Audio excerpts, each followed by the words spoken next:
आप मीटिंग में बार बार soft hand raise ना किया करें, इससे बिना बात पे तकलीफ होती है मुझे बार बार, क्योंकि कोई आपकी बातों को जवाब नहीं दिया जा सकता। तो आपको जो भी कहना हो चैट विंडो में कहिए, हम अपना कार्य जारी रखेंगे। तो गोल क्या है, हम यहाँ पर आए क्यों हैं इस धरती पर, थोड़ा शॉर्ट में बात को पकड़ते हैं। गोल क्या है? गोल है खुद को जानना, नंबर वन। सबसे जो पहली बात है वो है खुद को जानना, knowing your self, your capabilities. अब ये स्थिति कैसे पैदा की जाती है, आप सोचें।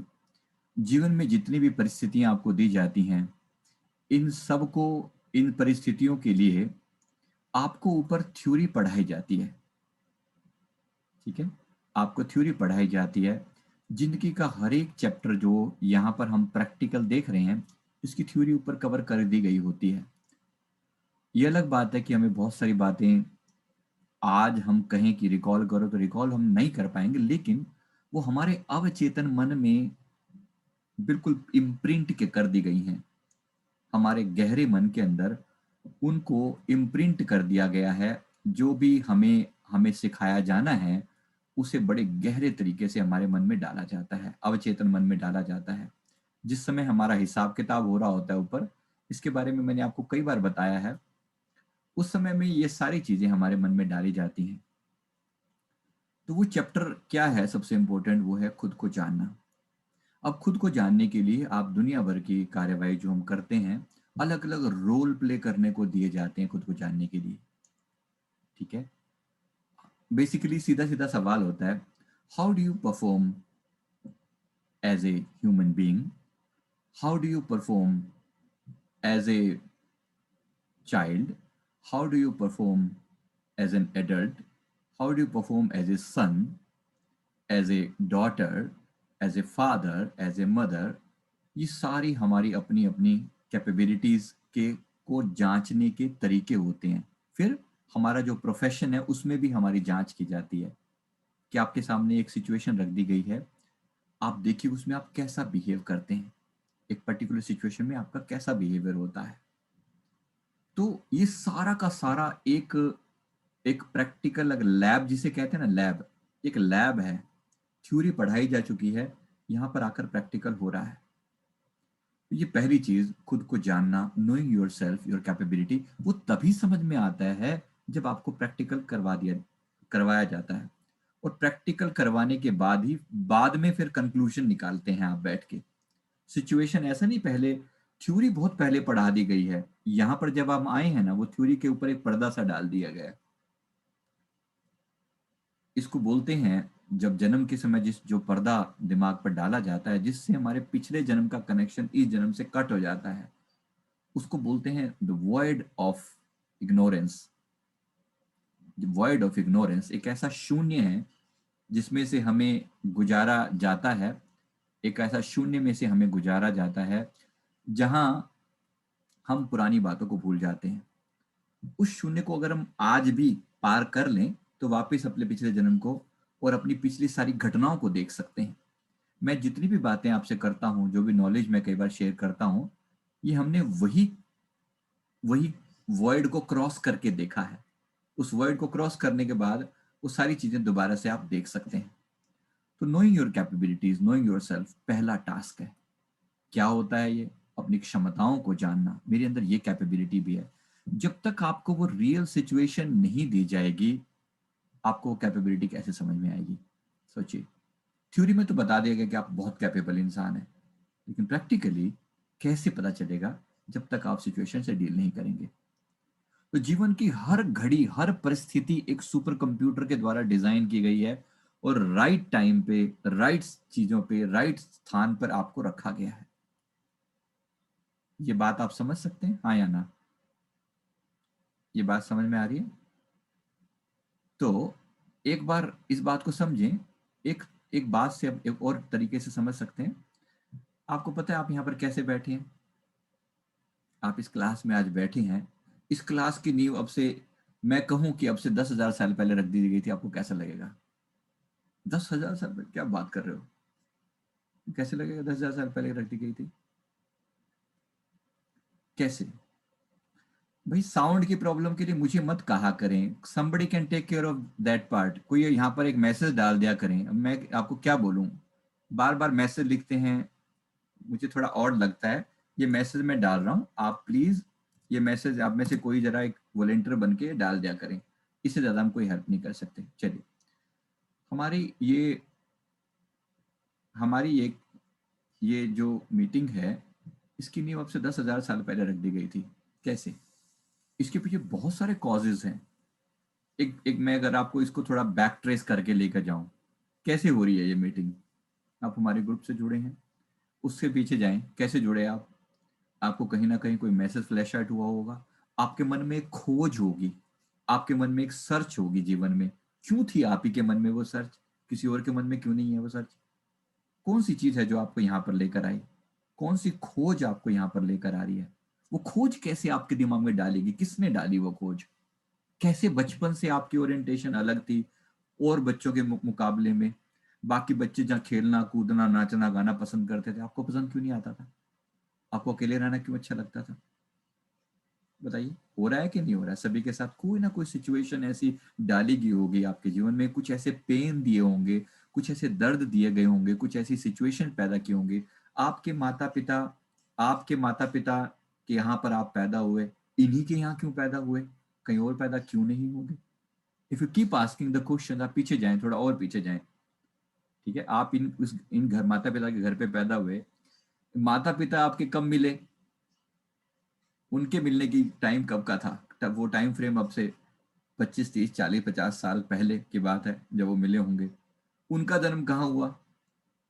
अगर ऐसे हम बैक ट्रेस करते चले जाएं, कहीं ना कहीं वो सारी चीजें कनेक्ट होती हुई आ रही हैं। वो ना मिले होते, आपके माता पिता ना मिले होते, फिर क्या होता? आप कम से कम वहां उनके घर में तो पैदा नहीं हो सकते थे, फिर कहीं के और ढंग से पैदा होते, किसी और ढंग से आपकी सोच होती, कोई और आपकी विचारधारा होती, और जैसी विचारधारा होती वैसी वैसी चीजें आप जीवन में अट्रैक्ट करते। जब इतनी क्लियर कट चीजें चली आ रही हैं, कहीं ना कहीं कोई सुपर कंप्यूटर है ना जो बैठकर इन सारी चीजों की टाइमिंग को मैनेज कर रहा है कि इस टाइम पे आपको ये चीज चाहिए, वो आपको प्रोवाइड कर दी जाए। कौन करता है ये सब? कौन करता है? वो जो बैठकर हिसाब किताब कर रहा है, वो कैसा अनोखा होगा, कैसे वो सारी चीजों को मिलान कर रहा होगा।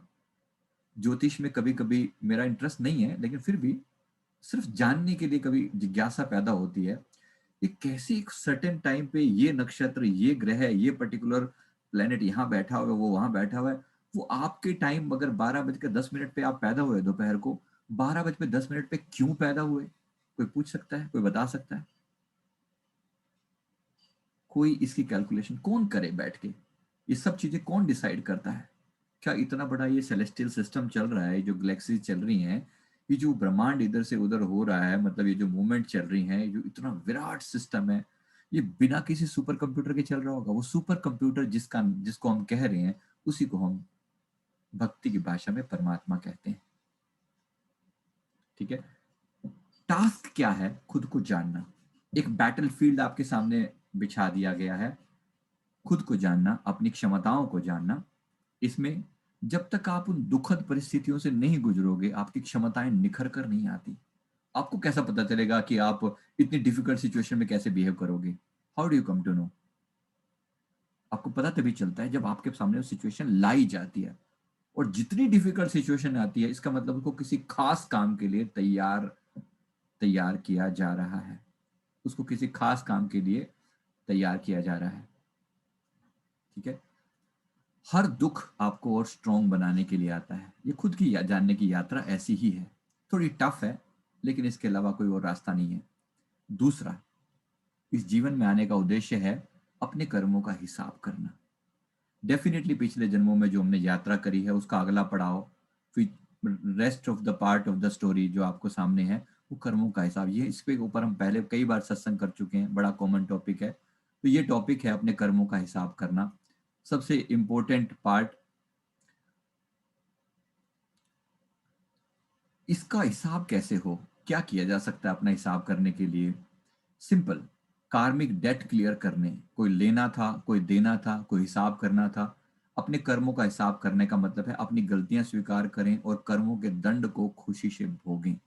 क्योंकि आप ये पैक्ट करके आए हैं, आप ये वायदा करके आए हैं कि ये दुख मैं इस जीवन में स्वीकार करने के लिए तैयार हूं, कि मैं इन दुखों को स्वीकार करने के लिए तैयार हूं।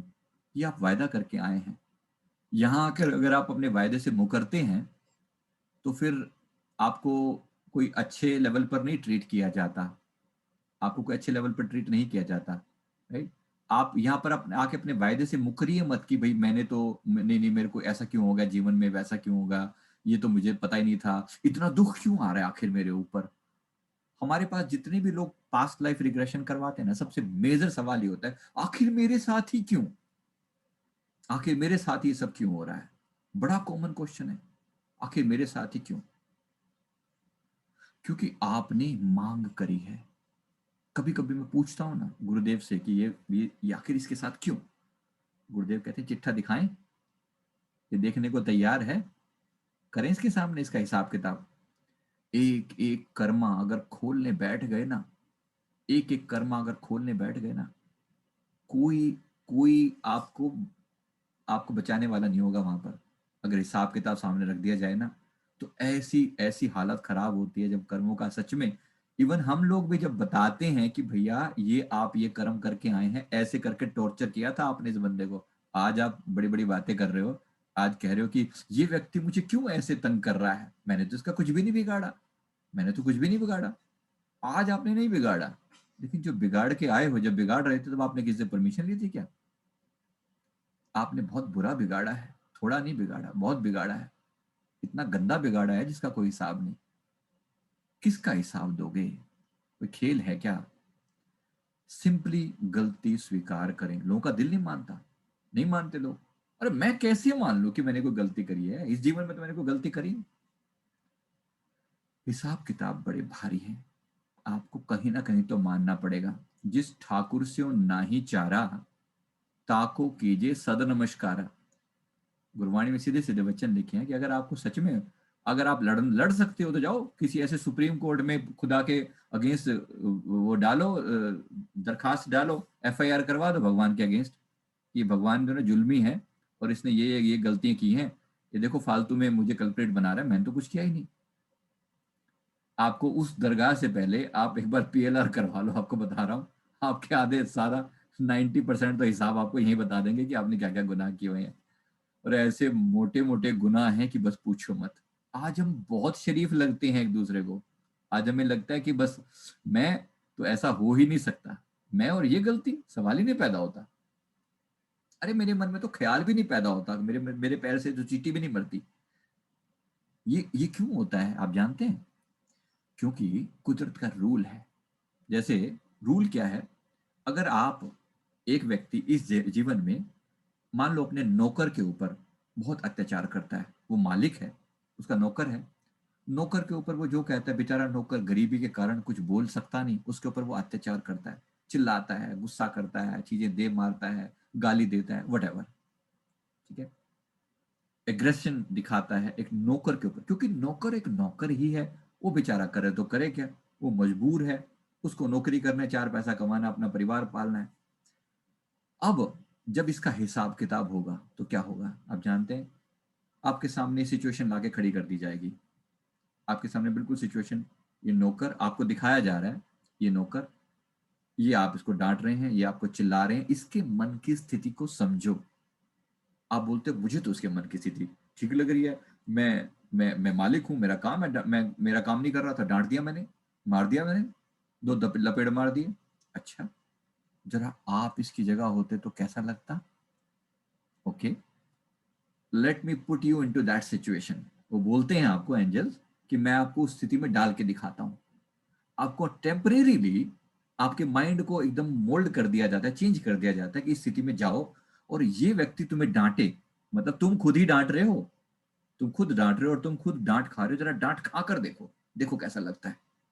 और फिर जब वो खुद को जब डांटता है, वो खुद का ही सेल्फ खड़े हुए इस नौकर को डांटता है, तो दिल में जो टीस उठती है, जो दर्द उठता है ना, इसको तो अगर मेरे पास मेरा बस चलता ना, इसके मुंह पे दे मारता मैं। ये नौकर का अंतर हृदय सोच रहा है, ठीक है। फिर आपने जो सोचा था ना, उसको वहीं रिकॉर्ड कर लिया जाता है। यही सोच रहे थे ना तुम, दे मारते ना, आपको ये सिचुएशन दी जाएगी। अब दे मारना, जरा जरा देना, और सेम सिचुएशन होगी, याद रखना। अब ये नौकर, प्रॉब्लम क्या है, आज ये नौकर एक नौकर है। आपको इस जैसी स्थिति को भुगतने के लिए अगली बार नौकर जैसी मेंटेलिटी बनाई जाएगी आपकी। अगर नौकर ना भी बनाया गया, हो सकता है आपके और कर्म अच्छे हों, हो सकता है और कर्मों की वजह से आपको नौकर ना बनाया जाए, लेकिन नौकर जैसी दयनीय स्थिति बना दी जाए। जैसे घर का नौकर ना हो सकता है आप किसी कंपनी में एम्प्लॉई हो और आपका बॉस आपके साथ ही हरकतें करे, हो सकता है। आपको अच्छा खासा पैसे मिल रहा हो सकता है, कंपनी में आप मैनेजर भी हो, वो किसी और कर्म के कारण होगा, लेकिन ऊपर जो खड़ा हुआ बॉस है, जो वो आपकी जो खिंचाई करता है, वो फिर आगा पीछा बिल्कुल नहीं देखता, मार वो ऐसी पिटाई करता है कि पूछो मत। वो क्यों होता है? इस व्यक्ति ने ये बिल्कुल दयनीय स्थिति में, और स्थिति ऐसी कि ये नौकरी छोड़ नहीं सकता, करे क्या? हिसाब किताब ऐसा ही होता है। जब ऐसा हो तो अपनी गलतियां स्वीकार करें और कर्मों के दंड को खुशी से भोगें। किसी और पर जिम्मेवारी ना थोपें, because of him, because of her I am suffering, no, not allowed. परमात्मा से प्रार्थना करें कि आपको सहन करने की शक्ति दे। Yes, this is allowed. ये आप मांगे कि प्रभु सहन करने की शक्ति दीजिए। हम करते हैं, आधे अधूरी बातें सब करते हैं, मांगते हैं। ये हमारा दूसरा मेजर पर्पज पूरा समझ में आया कि हम कर्मों का हिसाब किताब करने के लिए यहाँ पर आए हैं। तीसरा मेजर पर्पज क्या है हमारे ऐसा धरती पर आने का? सृष्टि के नियमों को जानना। सम ऑफ द गोल्डन रूल्स जो इस धरती पर हैं, जो इसे चला रहे हैं, हमारे ही बनाए हुए कॉस्मिक रूल्स हैं, हमारे इष्ट के बनाए हुए रूल हैं, परमात्मा के बनाए हुए रूल्स हैं। भाई जिस दुनिया में आप रह रहे हो वहां के रूल्स ही नहीं पता आपको, राइट? वहां पे रूल ही नहीं पता आपको। हमारे एक मित्र जो हैं, अब जैसे हमारे यहाँ के ट्रैफिक रूल है, आप सभी को पता है कि अमेरिका में जाओ तो ट्रैफिक रूल बिल्कुल उल्टे हो जाते हैं, मतलब उल्टे डायरेक्शन जो है बिल्कुल उल्टी हो जाती है, राइट? तो हमारे एक मित्र एक बार अमेरिका गए, और उन्होंने वहां पर इस वहां से एक मजेदार किस्सा हमें बयान किया। बोल रहे कि शुरू शुरू में जैसे पहला ही दिन था, यहाँ से इंटरनेशनल लाइसेंस बनवा लिया, यहाँ तो हमारी बाई डिफॉल्ट आदत थी, फटाक से अपनी गाड़ी निकाली और से सड़क पे निकल गए, और अपनी सड़कें अपने कभी इधर कभी उधर जैसे मर्जी चलाओ, कौन सा यहाँ पे कोई पूछता है। अपन वैसे ही रोड पे निकले और अपने लेफ्ट साइड में लेके, थोड़ी देर में कहता है एक कार ना वहां से मेरी ही डायरेक्शन में आ रही है। समझ नहीं आ रहा है कार उल्टी कैसे चल रही है। थोड़ी देर में देखा तो दूसरी आ रही है, तो थोड़ी देर में तीसरी आ रही है।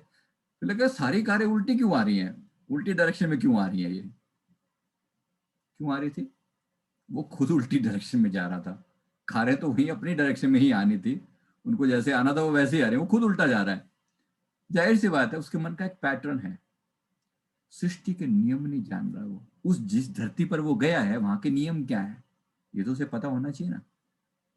इस धरती पर हम आए, यहाँ के कुछ नियम हैं जो इस धरती को चलाते हैं। क्या है वो नियम?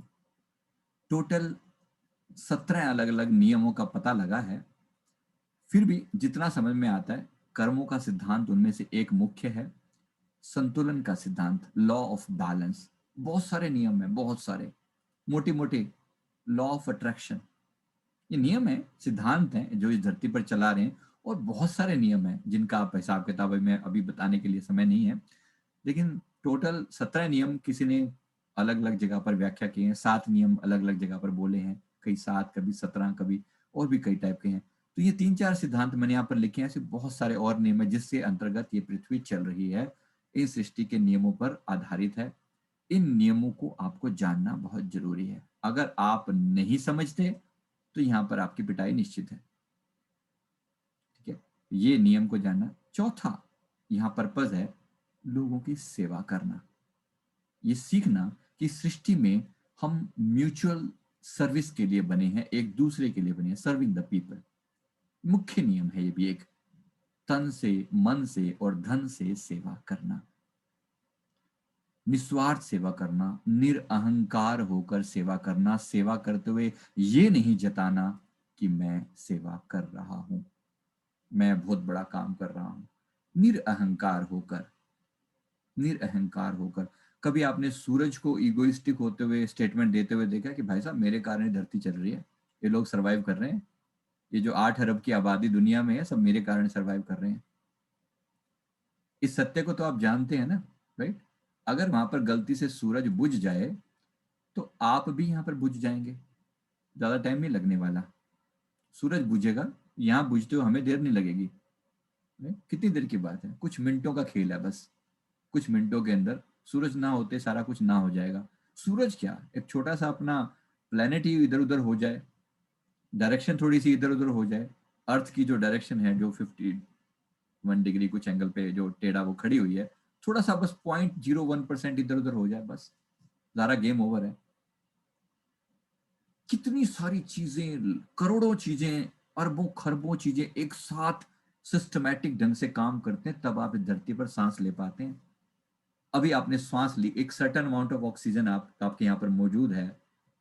भगवान ना करे कि ऑक्सीजन की अमाउंट कम हो जाए, आप जानते हैं क्या हालत होती है। कभी कोविड पेशेंट को तड़पते हुए देखा है? देखा है ना, कुछ वीडियोस में कभी क्लिप्स में देखा होगा। भगवान ना करे ये दर्द किसी को सहना पड़े। एक सांस लेते हुए, सांस ले रहे हैं लेकिन सांस में ऑक्सीजन नहीं है, क्या हालत होगी। या ऑक्सीजन है लेकिन आपके लंग्स में कैपेसिटी नहीं है, क्या करोगे। बड़ा अहंकार जो करें ना, उनको बात समझाने के लिए बोल रहा हूं कि मन कभी कहे ना कि मैंने ये किया मैंने वो किया। अच्छा, एक श्वास तो लेके दिखा दे, अपने आप को कह रहा हूं, एक श्वास लेके दिखा दे, बाकी तो छोड़ दो। एक श्वास लेके दिखा दे अपनी मर्जी से। कह रहा है ना कि मैंने ये किया मैंने वो किया, जरा देख, एक सांस लेके दिखा दे। एक सांस के अंदर, एक सांस भी, कभी ऐसा होगा ना, ऐसा होगा ना कि आप एक श्वास लेंगे और वो श्वास आपके लिए नहीं होगी, गौन। कभी तो होगा, एक श्वास ली और वो वापस लौटी ही नहीं, गौन, सिस्टम ओवर। क्या होगा फिर? चार लोग उठा के पटक आएंगे और क्या होने वाला है। एक श्वास भी लेने का हक हमारे पास नहीं है, हम एक सिस्टम के तहत चल रहे हैं। अच्छा, श्वास के बारे में भी जरा समझ लें। मैंने अभी अभी श्वास ली, इनहेल किया, ऑक्सीजन इनहेल किया और कार्बन डाइऑक्साइड एक्सहेल करी। मेरे आसपास के पेड़ हैं, वो कार्बन डाइऑक्साइड इनहेल करते हैं और ऑक्सीजन एक्सहेल करते हैं। कितना सुंदर सिस्टम है। आपको लगता है कि आपके जीने में केवल आप ही योगदान कर रहे हैं? इन पेड़ों का भी कितना बड़ा योगदान है। किस दिन ये पेड़ ना हो, ये कहते हैं भाई साहब आज तो हम ऑक्सीजन लेंगे लेकिन आज कार्बन डाइऑक्साइड लेंगे लेकिन ऑक्सीजन नहीं छोड़ेंगे आज, बस मामला over, done, deal is over. फिर क्या होने वाला है? श्वास ली, गेम ओवर, है ही नहीं ऑक्सीजन, है ही नहीं, तो क्या कर लेंगे आप। इतने बड़े सिस्टम को नमस्कार नहीं की जा सकती। कोई इतने प्यार से बैठकर हमें, कोई इतने प्यार से बैठकर ये सिस्टम डिजाइन कर रहा है, एक एक चीज को क्या खूबसूरती से। आपके आने से पहले माँ को दूध दे दिया जाता है, बच्चा अभी पैदा नहीं हुआ है, उसके आने से पहले उसके लिए इंतजाम कर दिए जाते हैं। उसके आने से पहले माँ बाप उसके बारे में सोचना विचारना, वो सब चीजें शुरू कर देते हैं। कौन है जो केयर कर रहा है इतनी? क्या उस परमात्मा को नमस्कार करना नहीं बनता, जो आपके लिए इतना केयरफुल है, इतना लविंग है, इतना प्यार देने वाला है। कितने सिस्टम आपके लिए चल रहे हैं, सोचिए, इतना प्यार भरा सिस्टम आपके आसपास में। लोग कितने, लोग कितना सहयोग करने वाले हैं। आपको खाने पीने का इंतजाम कर दिया गया है, आपके कंफर्ट का, आपके आपके आराम का इंतजाम कर दिया गया है। आपके माता पिता हैं, घर में पति या पत्नी हैं, बच्चे हैं, बड़े हैं, केयर करने वाले लोग हैं, दोस्त हैं, प्यार दे रहे हैं। एक सिस्टम है, एक रूल है जो चला रहे हैं। इतने सारे सिस्टम को देख के क्या परमात्मा का धन्यवाद नहीं बनता? बनता है ना, शुक्राना तो बनता है ना। ये यही सिस्टम, ये इसीलिए लोगों की सेवा करके हम एहसान नहीं कर रहे किसी के ऊपर, बल्कि जो हमें सेवा दे रहा है वो एहसान कर रहा है। जो हमें सेवा दे रहा है वो हमारे ऊपर बड़ा एहसान कर रहा है।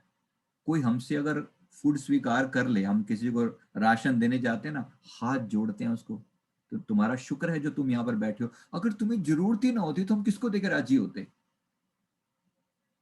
तुम्हारे पास भरपूर राशन होता, तुम्हारे पास सब कुछ भरपूर होता, सारे एक ही लेवल पर होते, हम किसको देख के राजी होते? किसको देते हम? वो लेने वाला ले रहा है, इसलिए हमारे यहाँ पर ना दान के साथ दक्षिणा देने का प्रोविजन है। आप जानते हैं, जैसे किसी को दो 500 रुपए दो, 501 रुपया बोला जाता है, दो क्यों दो? वो 1 रुपए का मतलब है थैंकफुल, धन्यवाद कि तुमने मेरे 500 रुपए स्वीकारे, ये 1 रुपया भी रखो, ये उस धन्यवाद के लिए, ये धन्यवाद के लिए है वो। ये सेवा का भाव ऐसे आता है। और सेवा करनी सीखनी है तो सिखों से सीखो। क्या भाव होता है उनका, गुरु नानक साहब क्या फरमा कर गए हैं, क्या समझा कर गए हैं। ऐसी महान हस्तियों को बारंबार नमन है। क्या सेवा का भाव डाला है अंदर। किसी जाकर किसी गुरुद्वारे में किसी किसी स्थान पर जरा सेवा का भाव देखो। हैरानी होती है जब लोग आपके जूते, जिन जूतों को हम आम तौर पे अपने घर के अंदर नहीं एंटर करने देते, आप वहां पर जूता रखने जा रहे हैं जोड़ा घर में, और वो आपके जोड़ों को लेकर वो बंदा साफ कर रहा है, न केवल साफ कर रहा है बल्कि सिर पे लगाकर और वहां पर रख रहा है। Can you believe that? क्या गर्ज है उनको, क्या गर्ज है? जानते हैं वो ऐसा क्यों करते हैं? उनके मन में एक भाव होता है, शायद संगत के रूप में मेरे गुरु नानक साहब पधारे हों। कोई सोच भी सकता है बात? अपने गुरु के प्रति इतना सम्मान, ये आदर, ये भाव, सेवा का भाव की मैं बात कर रहा हूं। सेवा क्या होती है, समझिए सेवा क्या होती है। कोई खेल नहीं है ये।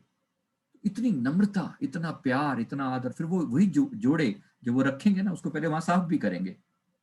और साफ करने वाला जो जोड़े साफ कर रहा है कोई छोटा मोटा इंसान हो, ऐसा नहीं है कि कोई राह चलता कोई हो सकता है, कोई कोई मजदूर बिठा के रखा हो। नो, हो सकता है आपके सामने ऑडी गाड़ी में उतरा हो, वो हो सकता है ऑडी में उतरा हो और आपके सामने वो अभी जोड़े साफ करके जब ये जाएगा तब इसकी हालत देख लेना, तो आपको पता चल जाएगा कि कौन है।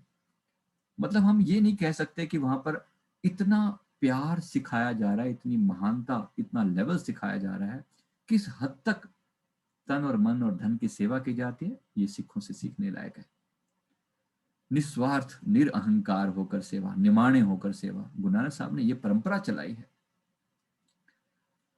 सेवा के साथ साथ धन्यवाद भाव, शुक्रिया कि तुमने मुझे सेवा का मौका दिया। ये चौथा नियम। और पांचवा, लोगों के प्रति प्रेम, प्यार। सेवा भी और प्यार भी। प्यार में सारी बातें आ जाती हैं। क्या हम अपने रिश्ते प्यार से निभा सकते हैं? Can we? अपने रिश्तों को प्यार से निभाना सीखें। किसी भी रिश्ते में कड़वाहट रहेगी ना, ये रिश्ता आपको फिर मिलेगा दोबारा से, भूल मत जाना। पति या पत्नी का जो हम कहते हैं ना 7 जन्मों का रिश्ता होता है, इसीलिए होता है वो। अगर होता भी होगा, वैसे कोई पक्का नहीं है, लेकिन अगर होता होगा ना, इसी वजह से होता होगा क्योंकि एक दूसरे के साथ शिकवे ही इतने ज्यादा हैं। वो एक जन्म में पूरे हो ही नहीं सकते। उसके लिए कम से कम 7 जन्म तो कम चाहिए। हो सकता है 7 की जगह 70 भी हो जाएं, क्योंकि शिकायतें बहुत हैं। इतनी शिकायतें हैं जिसका कोई हिसाब नहीं।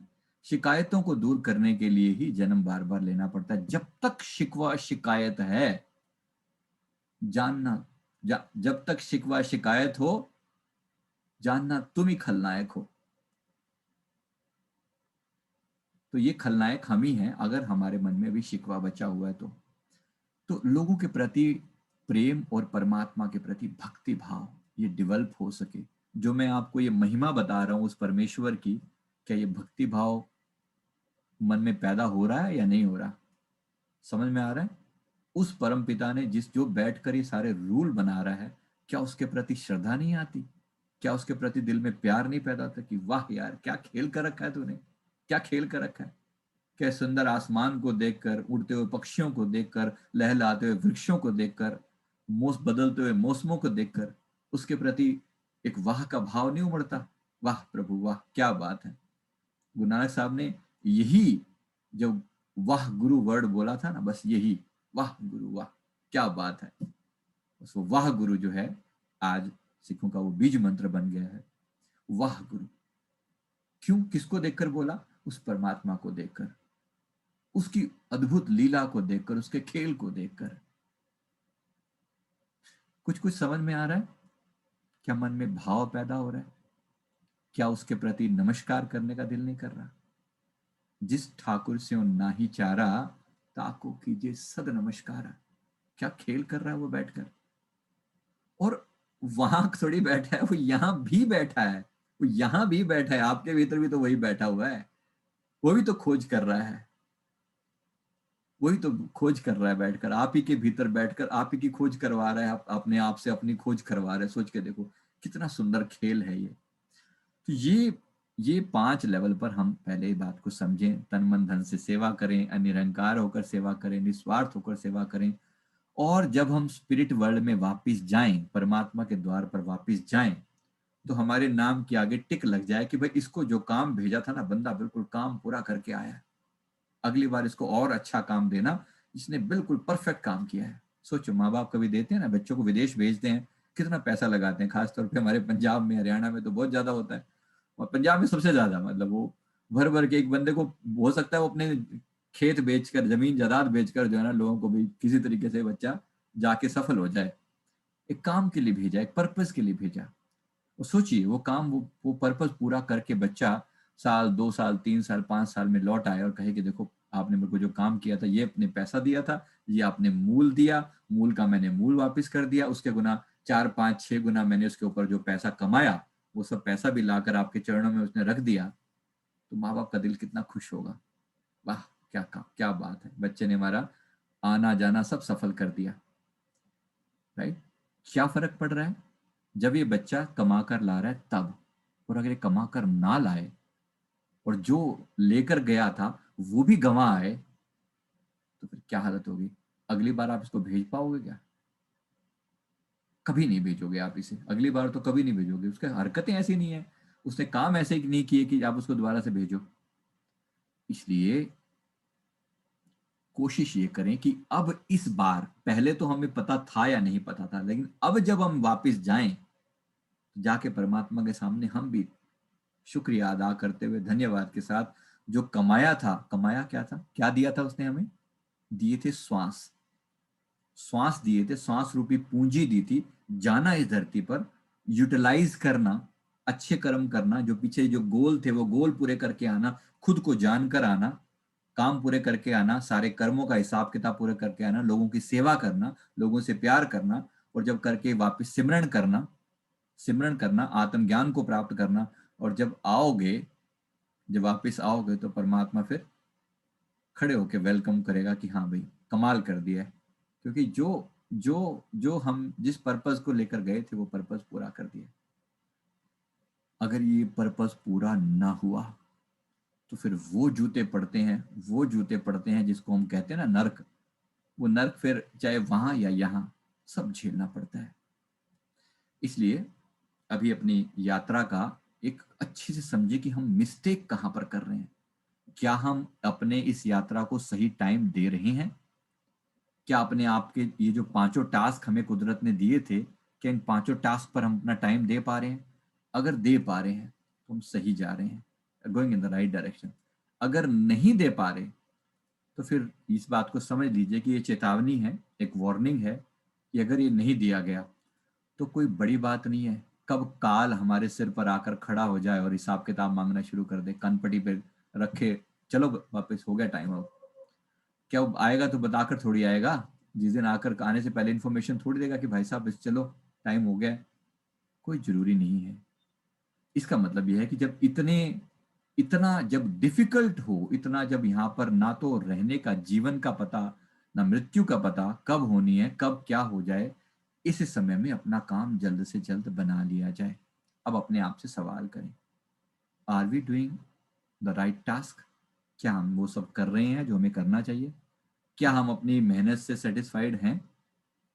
क्या आज परमात्मा हिसाब लेने लग जाए, आज एज ऑफ टुडे, क्या आज हम उसके सामने सुरखरू होकर, खुशनुमा होकर रिप्लाई कर पाएंगे कि प्रभु वाह, आपका काम मैंने कर दिया है, आपने जिस टास्क को दिया था वो task done, thank you very much.